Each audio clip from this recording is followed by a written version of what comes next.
Hi everyone, welcome back to my channel. I am Sanya, and in today's video we will discuss about worrying and also chapter 1 of Bhagavad Gita and how this chapter is connected with a lot of worry that we do in life and how we can solve it in our lives as well. In first chapter of Bhagavad Gita, Arjuna Vishada Yoga, which is lamenting the consequences of war, it starts with a dialogue between Dhritarashtra and his minister Sanjay. And who is Dhritarashtra? Dhritarashtra is the current king of Kuru dynasty, where his sons Kauravas are fighting against his nephews, which are sons of Pandu. Pandu was his brother. And Pandu's son, which are currently Pandavas, they are the rightful owners of that kingdom. However, Kauravas have usurped their kingdom and now there is a fight between the two. So the King Dhritarashtra, apart from being blind by birth, he is also bereft of the spiritual wisdom, and hence he is currently worrying about the consequences of war a lot. Since he can't see, he has a minister, Sanjay. Sanjay was a disciple of Ved Vyas. We would have heard of sage Ved Vyas, who wrote the Mahabharata. Now, Ved Vyas had mystical powers to see what is happening at the distant places, and he bestowed the same powers to Sanjay as well. So this is how Sanjay was able to do a live telecast for King Dhritarashtra as to what was happening on the battlefield. And the dialogue starts, which is the first shlok of Bhagavad Gita. It starts from, so whenever we start a shlok, it says Dhritarashtra Uvach, which means, Uvach means the one who is speaking. So Dhritarashtra is speaking right now. He's saying, Dharmakshetre Kurukshetre samveta yuyutsavaha mamakaha pandavaschaiva kim kurvat Sanjaya. So Dharmakshetre means the land of Dharma, where the righteous is supposed to win.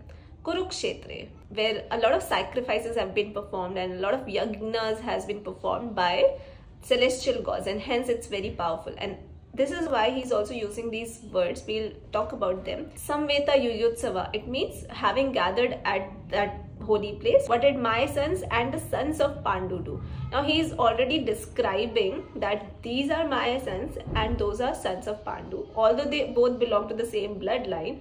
However, since it's a fight and Dhritarashtra wanted his sons to win the war, that's why he has come up with this sentence with a lot of guilty conscience present. Dhritarashtra never wanted his sons to lose, and he really wanted this war to happen. That's why he came up with this question, and there was no point of asking this question first of all, that what did my sons and sons of Pandu do? Because of course they've gathered to fight a war. They will fight a war, but he's still asking this question.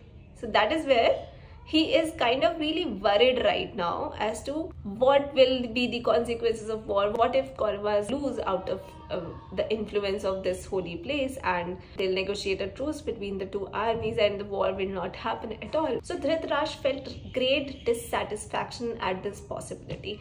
Now let's see what can we infer from this particular dialogue and how we can apply it in our lives, and what are the instances where we also worry a lot. However, it's not even necessary. So we will start by defining what is worry. Worry means we are thinking of something which may or may not happen in the future, and specifically when things are not going in the direction of where we want it to go, and then coming back to the present moment and then stressing about it. That is worry, that we are stressed about something which is not has happened, but we have created an outcome in our mind which is something that we do not want, and then we get uncomfortable. Now this happens to a lot of us. It's not only Dhritarashtra, it's everybody who goes through the situation in life, and we end up worrying. Now you must have seen people who worry a lot. It means there is something in their mind which is happening that they're not able to control, and it has become a repeated pattern for them to go to the future, think of something which is not in favor of them, come back to the present moment and stress about it. This is what worrying is, and how it happens is on the mental plane first. We need to first understand how this mind works and how we can control our mind or control the awareness which is moving in the mind. I've already shared some videos as to what are the 3 layers of mind, how the conscious mind works, how the subconscious mind works, and how the superconscious mind works. So when you read or you go through those videos, you will understand that it's not the mind which moves, it's the awareness in the mind that moves from one thing to another and deposits energy. And there is a rule that says that where awareness goes, energy flows. So people who worry a lot, they have deposited a lot of energy into the worry area of the mind, and they've created this pattern of going and thinking of something which has not currently happened, may or may not happen in the future, and then they've deposited a lot of negative energy there. And this is a pattern which is so strong that they don't know how to come out of it. That's why we need to first learn to master our minds, which is not easy, but it can be done.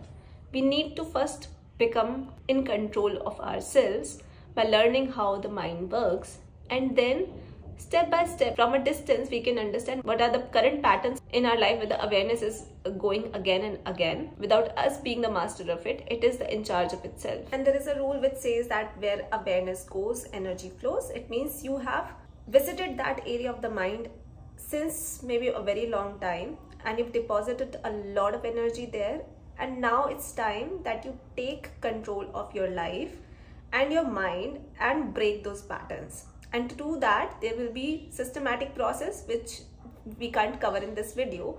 However, you understood this is the problem which is lying just in the mind, and you need to know, if you keep on worrying in life and stressing about the petty issues or maybe the things which are not under your control, you will end up manifesting them.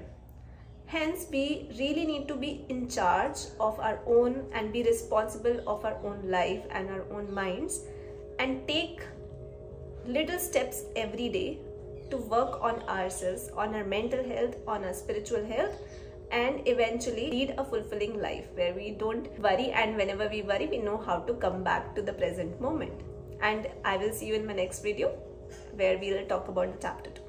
Thank you so much for watching.